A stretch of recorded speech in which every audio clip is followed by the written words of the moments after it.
ওরে বাবা রে, গেল রে গেল, আমার ভেতরটা চলে গেল।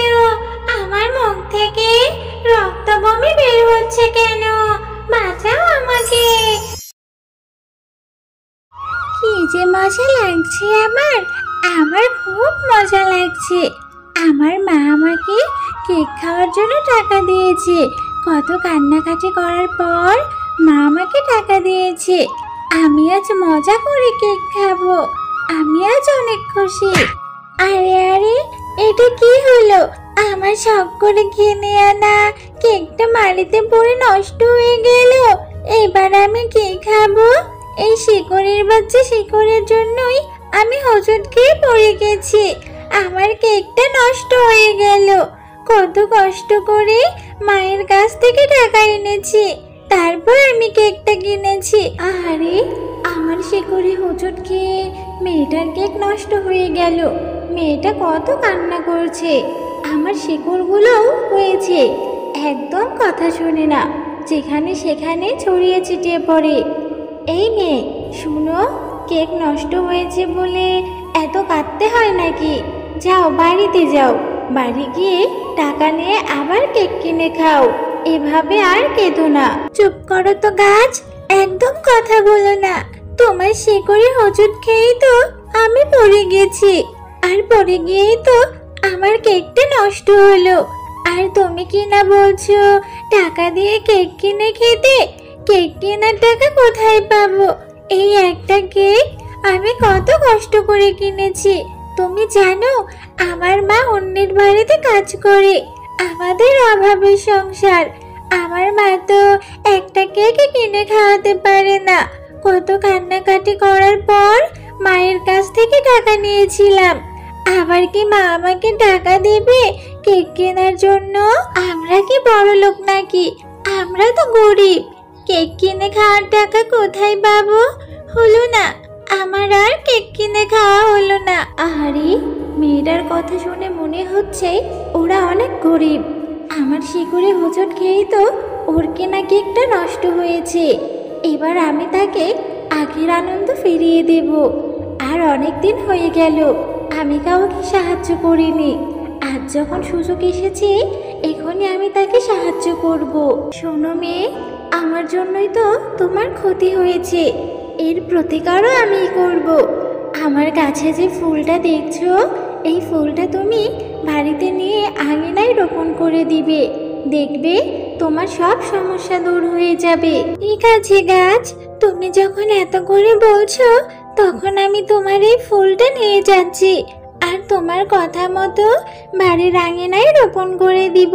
এরপর টুম্পা ফুলটা বাড়িতে নিয়ে যায়। মা টুম্পা, তুই এখানে কি করছিস? আর তোর পাশে এটা কিসের ফুল? ফুল থেকে কেমন একটা ঝাঁঝালো গন্ধ আসছে। কোথা থেকে আনলি রে এই ফুলটা? মা, তোমাকে তো এই ফুলের কথা বলতে ভুলেই গেছি। এরপর টুম্পা তার মাকে সমস্ত ঘটনা খুলে বলে। তোর মাথাটা কি ঠিক আছে রে মা? এসব তুই কি বলছিস? গাছ আবার কখনো কথা বলে নাকি? এসব উল্টাপাল্টা কথা বলছিস কেন? আচ্ছা শোন, এসব কথা বাদ দিয়ে ঘরে গিয়ে পড়তে বস।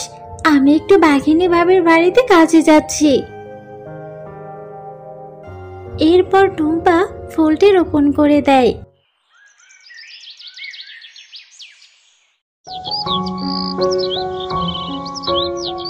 আরে, এই আমি কি দেখছি?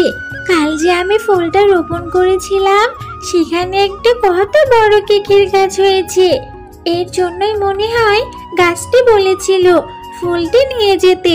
আরে টুম্পা, তোকে এত খুশি খুশি লাগছে কেন রে মা? মা, দেখো না, কালকে যে গাছটি ফুলটি রোপণ করতে বলেছিল, সেই ফুল থেকে একটি কেকের গাছ হয়েছে। এখন থেকে তুমি এই গাছে ধরা কেকগুলো বাজারে বিক্রি করতে পারবে, আর আমিও গাছ থেকে কেকগুলো খেতে পারবো। অনেক মজা হবে, তাই না মা? না রে মা, তুই একদম এই গাছ থেকে কেক পেড়ে খাবি না। ফুল থেকে কেকের গাছ হয়েছে, এটাও কি সম্ভব? আর এটা কোনো খারাপ কিছুর আভাস নয় তো? তুই না কোন না কথা বলা গাছের কথা বলেছিলিস? তুই আমাকে সেই গাছের কাছে নিয়ে চল, আমি দেখতে চাই কোন গাছ তোকে এই ফুল দিয়েছে, যার থেকে এই কেকের গাছটা হয়েছে। ঠিক আছে মা, চলো তুমি, আমি তোমাকে সেই গাছের কাছে নিয়ে যাচ্ছি। এই যে মা, এই সেই গাছ, যে গাছটা আমাকে ওই ফুলটা দিয়েছিল আর বলেছিল বাড়ির আঙিনায় রোপণ করে দিতে। এই গাছ, তুমি আমার মেয়েকে কিসের ফুল দিয়েছিলে, যা থেকে কেকের গাছ হয়েছে? কোনো খারাপ কিছুর উদ্দেশ্য নেই তো তোমার? নিশ্চয়ই এই কেকগুলো খেলে আমাদের ক্ষতি হয়ে যেত। না গো, তুমি সম্পূর্ণ ভুল ভাবছো আমাকে। তোমার মেয়ের মুখে শুনেছি তোমরা নাকি খুব গরিব, তাই তো এই ফুলের মাধ্যমে তোমাদের সাহায্য করতে চেয়েছি। এই ফুলটি হলো জাদুর ফুল।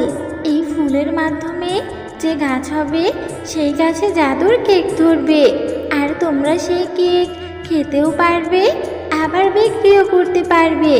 এতে করে তোমাদের সংসারে সব অভাব দূর হয়ে যাবে। আমার কোনো অসৎ উদ্দেশ্য নেই গো, বিশ্বাস করো আমাকে। গাছ, তুমি সত্যি আমাদের সাহায্য করার জন্য কেকের গাছটা দিয়েছো, তুমি অনেক ভালো। আমি অবশ্যই গাছে ধরা কেকগুলো বাজারে বিক্রি করব, আর আমাদের সংসারের অভাবও দূর করব। তবে হ্যাঁ, এই গাছে শুধুমাত্র দুইবারই কেক ধরবে, রাতের বেলা ও দিনের বেলা। দিনের বেলার কেকগুলো তোমরা খেতেও পারবে, আবার বাজারে বিক্রিও করতে পারবে। আর রাতের কেকগুলো তোমরা ভুলেও ছোবে না। যাও, তোমরা এখন বাড়ি ফিরে যাও। টুম্পা, চল আমরা এই গাছের সব কেকগুলো বাজারে নিয়ে গিয়ে বিক্রি করি। কেকগুলো দেখে মনে হচ্ছে খেতেও অনেক সুস্বাদু হবে। নিশ্চয়ই বাজারে সবাই কেকগুলো নেবে, আর গাছে ধরা কেকগুলো বিক্রি করে আমরা অনেক টাকা লাভ করতে পারবো। এরপর টুম্পা ও টুম্পার মা সেই গাছে ধরা কেকগুলো পেড়ে নিয়ে বাজারে বিক্রি করতে যায়। আমি এর জন্যই তো অপেক্ষা করছিলাম। আমি জানতাম ওই গাছ কাউকে না কাউকে সাহায্য করবে। ওই গাছের আমি একদিন অনেক ফুল নষ্ট করেছিলাম বলে গাছ আমাকে অনেক শাস্তি দিয়েছিল। সে বলেছিল তার ফুল দিয়ে নাকি গরিবদের সাহায্য করবে, এই বলে আমাকে অনেক শাস্তি দিয়েছিল। সেদিন আমি শপথ করেছিলাম যদি কোনোদিন ওই গাছ কাউকে সাহায্য করে, সেই সাহায্য করা জিনিস আমি নষ্ট করে দেব। আজ এই শেফা শিয়ালিনীর মেয়েকে কেকের গাছ দিয়ে সাহায্য করেছে। এই তো সেই জাদুর কেকের গাছ। আমি এক্ষুনি সমস্ত কেক খেয়ে গাছটাকে নষ্ট করে দেব। ওরে বাবা রে, গেল রে গেল, আমার ভেতরটা চলে গেল। আমার মুখ থেকে রক্ত বমি বের হচ্ছে কেন? বাঁচাও আমাকে, বাঁচাও। আমি আগে থেকেই জানতাম আমি কাউকে সাহায্য করলে ডাইনি সেটা নষ্ট করে দিবে, তাই তো রাতে ধরা কেকগুলোকে আমি বিষাক্ত করে দিয়েছিলাম। ঠিক হয়েছে, এবার ডাইনি উচিত শিক্ষা পেয়েছে। হ্যালো বন্ধুরা, গল্পটি ভালো লেগে থাকলে চ্যানেলটি সাবস্ক্রাইব করে দিবেন এবং পাশে থাকা বেল আইকনে প্রেস করে আমার পাশেই থাকবেন। ধন্যবাদ।